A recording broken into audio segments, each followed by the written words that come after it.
जी, कज़ाफ़ी bridge के ऊपर हम मौजूद हैं और यहाँ पे कंस्ट्रक्शन का काम जारी है, रिपेयरिंग की जा रही है।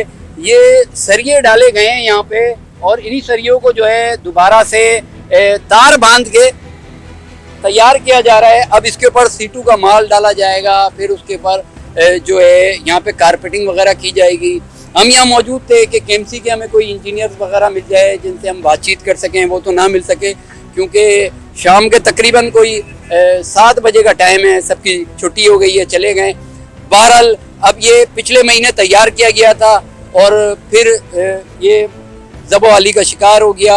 आवाम का कहना ये कि यहाँ पे जो वाटर टैंकर लोड होके आते हैं पानी से और उनका पानी गिरता है, जिसकी बाइस जो है ये पुल जो है ये ख़राब हो जाता है। और अगर यहाँ से वाटर टैंकर ना गुजरें और उनका गुज़र बंद कर दिया जाए तो ये ब्रिज जो है बिल्कुल सही सलामत आवाम इस्तेमाल कर सकेगी।